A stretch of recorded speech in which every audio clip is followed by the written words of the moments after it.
Bienvenue sur ma chaîne YouTube. L'objectif de cette vidéo sera de vous montrer l'ajout de ces deux fonctionnalités sur le 2.10. Donc pour info, on l'active dans Préférences, dans Aire de jeu. Mais comme c'est indiqué, ces fonctionnalités ne sont pas terminées et, ça va faire planter GIMP plusieurs fois. Donc comme il est indiqué, il est conseillé de ne pas les utiliser, sauf si vous savez ce que vous faites ou que vous souhaitez contribuer à l'élaboration de correctifs. Voilà, donc je vous montre comment j'active ces fonctionnalités. Donc outil déformation endpoint et outil de clonage sans raccord.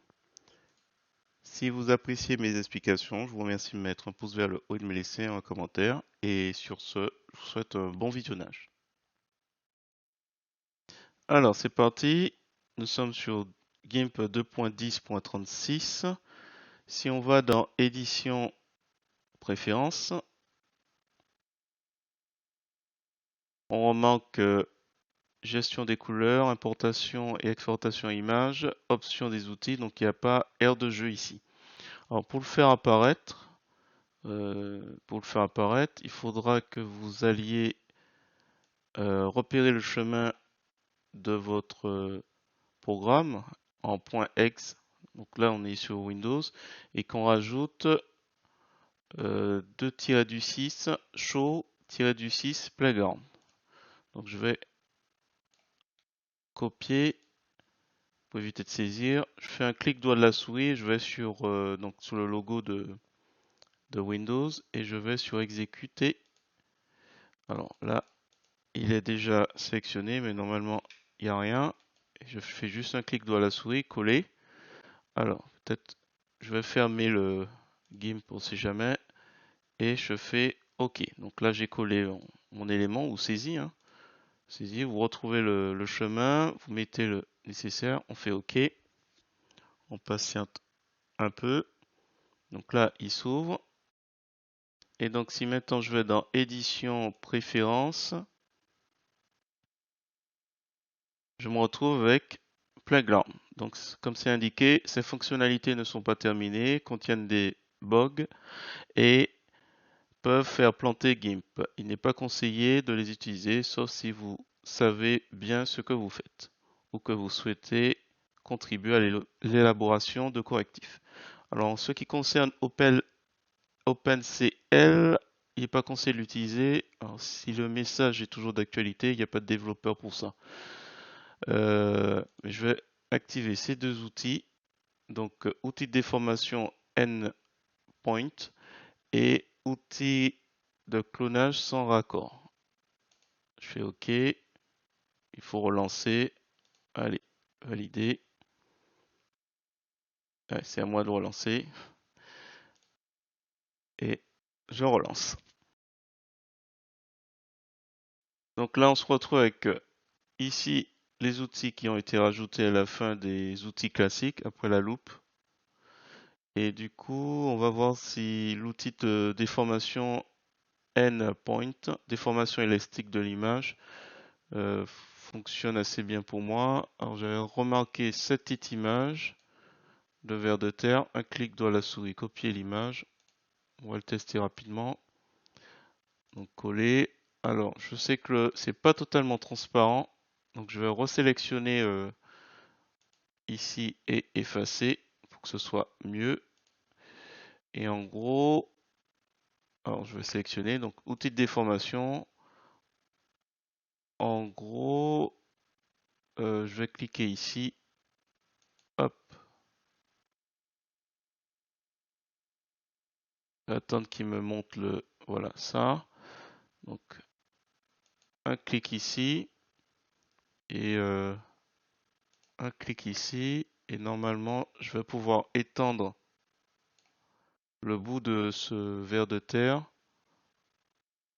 Ah, est-ce que je vais retirer l'affichage du trilage? Donc on voit bouger, ne pas le brusquer. Voilà, on le voit bouger et voilà, progressivement. C'est ça, ça permet, si vous avez un personnage, ça permet de le faire bouger au niveau des bras, par exemple. Donc un personnage qui a les bras écartés, comme on peut le voir sur une pose 3D. Et donc là, par exemple, attendez, je vais mettre ici un point, je vais le mettre un peu ici pour qu'il descende. Voilà, bon, en gros. Alors chez moi, ça fonctionne lentement. Peut-être que sur d'autres machines, c'est un peu plus rapide.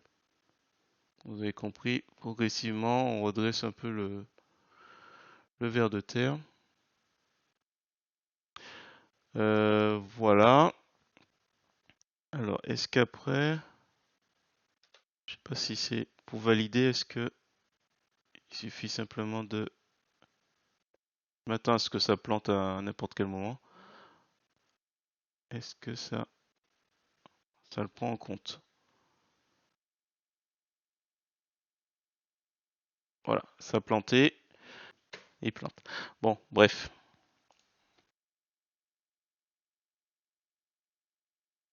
On va voir le deuxième, Seamless. Donc en gros, j'ai des soucis avec celui-là. Bon, c'est pas grave. Alors, je vais juste supprimer parce que je préfère mettre cette image en premier. Alors, clique dans la souris, copier l'image, édition, coller. Et on va chercher, clique dans la souris, copier, édition, coller comme, nouveau calque. Alors, je vais diminuer pour qu'il soit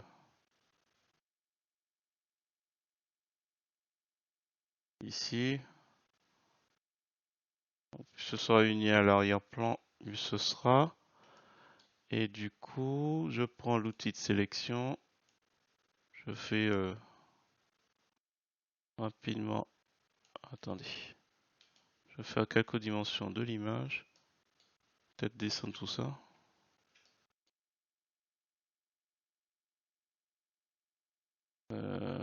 Supprimer, hop, ça s'emmerde. Alors, je sélectionne la dame. Ta, ta, ta, ta, ta, ta, ta, ta, ta, ta. Hop, je fais ça grossièrement, rapidement. C'est juste pour voir un peu comment ça va fonctionner.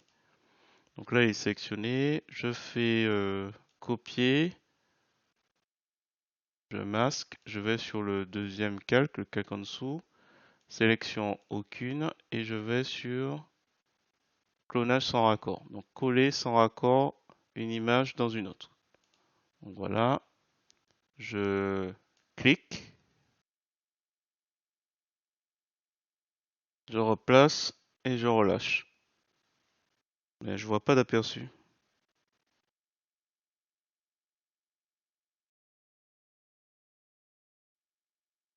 Donc ça donne ça.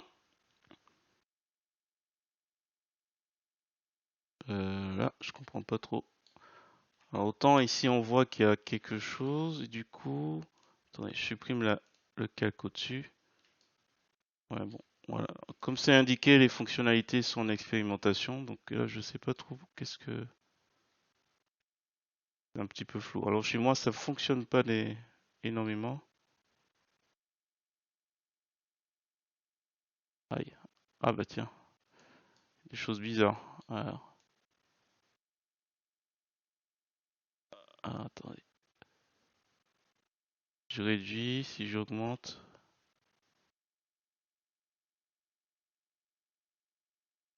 Maximum de points d'échelle d'amélioration à utiliser.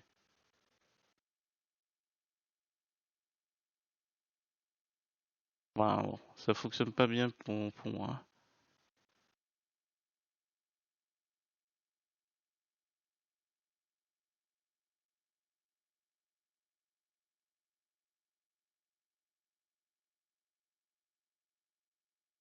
Bon, et là si je fais entrer, oui, là par contre il prend en compte. Après si je récupère la photo pour attraper ça, édition, coller comme. Alors si je m'amuse à effacer la zone où elle est censée, je rattrape un petit peu, hein.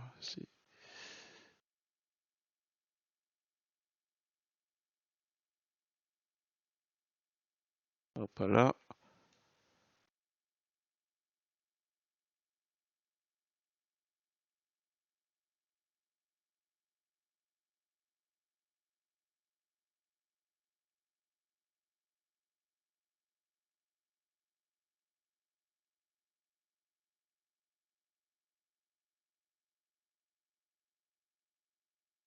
Après, c'est flou tout autour.